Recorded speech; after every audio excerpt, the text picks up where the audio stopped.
आज तक कोई लघु उद्योग नहीं लगा, बड़ा उद्योग तो छोड़ दीजिए। बड़ा उद्योग जो भी था वो बंद हो गया है और बंद पड़ा है। वारसलीगंज का चीनी मिल, एक चीनी मिल हो जाने से लाखों लोगों को डायरेक्ट और इनडायरेक्ट नियुक्ति मिलेगी।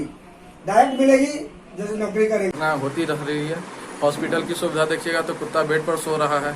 ऐसे यहाँ की हॉस्पिटल है। कुछ दिन पहले हमारे साहू जी ने सरकारी हॉस्पिटल नवादा में किट वितरण किया था, कुछ मास्क वितरण किया था ताकि कुछ गरीब असहाय लोगों की मदद हो सके। मीडिया में आपका स्वागत है। मैं हूं दिग्विजय सिंह उर्फ दिग्गी राजा और हमारे बीच अभी आरपी साहू नवादा विधानसभा से चुनाव ARJP से चुनाव लड़ने की घोषणा ये कर चुके हैं।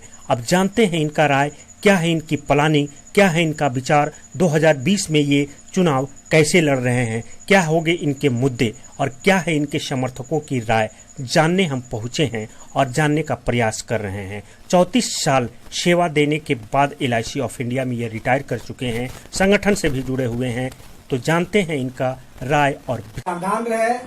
जात के पात के नाम पर आप लोगों ने 30 साल ठगा गया है आपको।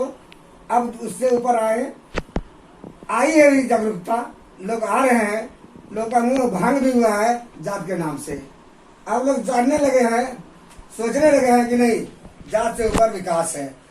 उनके बच्चे पढ़े और हमें रोजगार मिले, लोगों में जागरूकता आई है। इसलिए लोग चाहते हैं कि नहीं पार्टी आए, नया चेहरा आए ताकि हमारे बच्चों का भविष्य उज्जवल हो सके।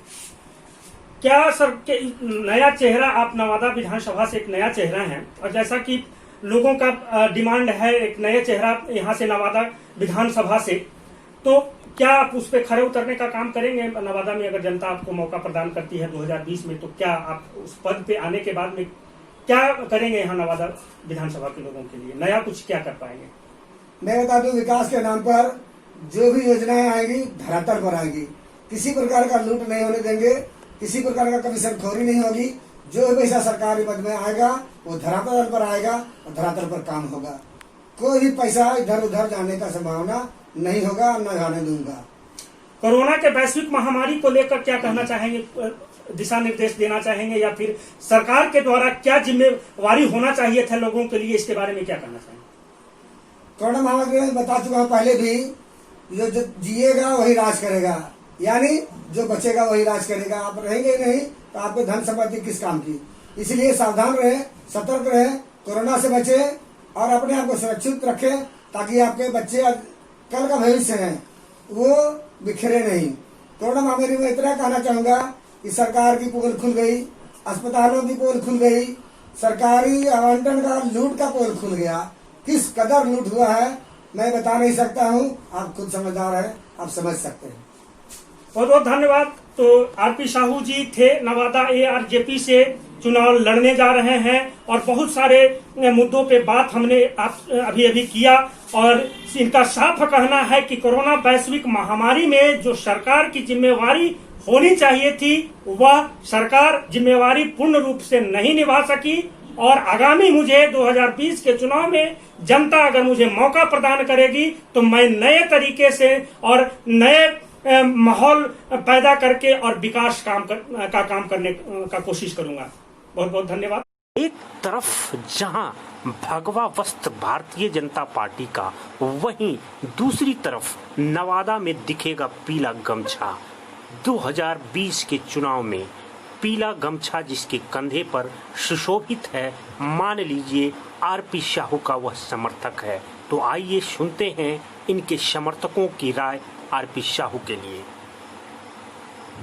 क्या चाहेंगे सर आरपी साहू? सर हमारे जो है सर्वोपरि हैं और ऐसा उम्मीदवार हम पहली बार मतलब है कि हमारे नवादा में जो है जो इतना ईमानदार है, हम पहली बार मतलब है ऐसा कहने जा रहे हैं कि अच्छा उम्मीदवार है और इतना ईमानदार उम्मीदवार। आप लोग क्या खास करने जा रहे हैं? इनके लिए हम लोग हर कुछ करने के लिए तैयार हैं, जैसे भी हो, जिस तरह से भी हो। हाँ, सब कुछ से सर को हम लोग क्या है यहाँ प्रत्याशी, जीत का प्रत्याशी बनाने की कोशिश करेंगे। टीचर हूँ और मैं इनका विचारधारा से बहुत प्रभावित हूँ। शायद मैं इनसे आज से नहीं, लोग 15 साल से जान रहा हूँ। मैं इनको देखा हूँ कि ये युवा को प्रेरित करते हैं कि आप आगे बढ़िए, लेकिन यहाँ के बहुत सारे ऐसे नेता होते हैं जो गलती से अगर आप ये जीत जाते हैं तो उनसे बात करना तो दूर, मिलना ही नहीं चाहते हैं।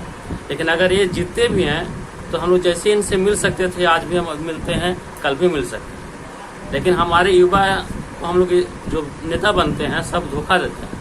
आज हम लोग कल वो देंगे, कल वो करेंगे, लेकिन हम इनके पास ये है कि आपके पास जो है जितना ये बनेगा उतना हम लोग मदद कर सकते नवादा विधानसभा के युवा को, खास करके आप एक युवा हैं हैं। जी सर। और युवा होने के नाते लोगों को क्या कहना चाहेंगे आरपी साहू जी के लिए जो मदद करने की बात है, क्या कहना चाहेंगे? सर मैं कहना चाहता हूँ कि एक युवा पीढ़ी का भी है ना, अभी जो हम लोग का है सर युवा पीढ़ी चल रहा है, युवा पीढ़ी को सर ऐसा चाहिए कि कम से कम आगे बढ़ने के लिए युवा को बढ़ाया जाए और कोई मदद करता है युवा को, जैसे कि सर अभी ब्लॉक हो गया या कोई भी काम करने के लिए युवा भटकता है तो सर ऐसा काउंटर बनाया जाए कि अगर युवा को कोई जरूरत पड़ता है सर वहाँ पर एक बनाया जाए कि आप वहाँ जो लिखित दीजिए कहीं पर काउंटर बनाकर और उसके साथ में कार्रवाई किया जाए। मैं बता सवासी नहीं बना है तो कल वो बना है सर, अभी घुसखोरी बनता है, अगर आप ब्लॉक जाते हैं तो ब्लॉक में 200 और 250 रुपया लगता है सर घुसखोरी के रूप में। क्या मान रहे हैं आरपी साहू जी को युवा काउंटर के रूप में आप? सर मैं युवा काउंटर में एक एक्टिविटी देता हूँ कि मेरा अपना मानना है कि ये युवा के लिए बहुत सारा काम कर सकते हैं। ये मैं कहना चाहूँगा कि कितने नंबर वार्ड से आप हुए? मैं वार्ड नंबर 7 से हूँ, नटराज निवास पीछे हमारा घर हुआ जी और मैं पिछले 15 सालों से सर को जान रहा हूँ। जी।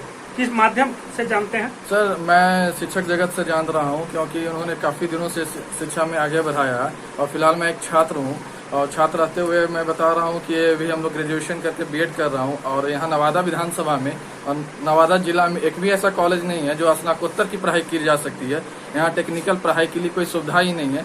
BCA BBA तक ही कैलस कॉलेज कुछ सरकारी कॉलेजेज में हो रही है, इसके अलावा कहीं कोई सुविधा नहीं है। नवादा की संख्या तकरीबन 10-12 लाख के आसपास है, एक्यूरेट नहीं बता पा रहा हूँ, ठीक है। फिर भी यहाँ शिक्षा काफ़ी पीछे जा रहा है, बैकवर्ड में। और रही बात युवा पीढ़ी की यहाँ की, तो यहाँ का युवा पिछले कुछ दिनों से बाहर जाने के लिए मजबूर है और किसान लोग भी कुछ इस हद तक हैं कि उन्हें सही से मुहैया नहीं कुछ हो पा रहा है, जिसके कारण आज किसान का भी हालत ख़राब है। और यहाँ के लोग जो स्थानीय निवासी हैं प्रॉपर टाउन में, उनके लिए मैं बोलना चाहूँगा कि उनके लिए ना सड़क की सुरक्षा है, ना सड़क अच्छा है, ना कानून व्यवस्था बढ़िया है। हमेशा हाल फिलहाल में घटना आप देख रहे होंगे कि लगातार चोरी की घटना होती रह रही है। हॉस्पिटल की सुविधा देखिएगा तो कुत्ता बेड पर सो रहा है, ऐसे यहाँ की हॉस्पिटल है। कुछ दिन पहले हमारे साहू जी ने सरकारी हॉस्पिटल नवादा में किट वितरण किया था, कुछ मास्क वितरण किया था ताकि कुछ गरीब असहाय लोगों की मदद हो सके। ऐसे हमारी सरकार व्यवस्था करने में मुस्त है, लेकिन कोई कारागार नहीं है। सरकारी हॉस्पिटल की व्यवस्था जो है कारागार बिल्कुल विलुप्त हो रही है धीरे धीरे। यहाँ की ना आप हॉस्पिटल जाइएगा तो रात 10 बजे के बाद वहाँ कुछ नहीं आपको मिलने वाला है, सुविधा के नाम पर जीरो है। क्या लगता है इनके आरपी साहू जी के आने के बाद में ये सारे चीजों का जो विवरण आपने किया, तो क्या लगता है इनके आने के बाद में नवादा में सुधार हो जाएगा? बिल्कुल, क्योंकि साहू जी ने आज तक जो भी वादा किए हैं उन्होंने पूरा किया।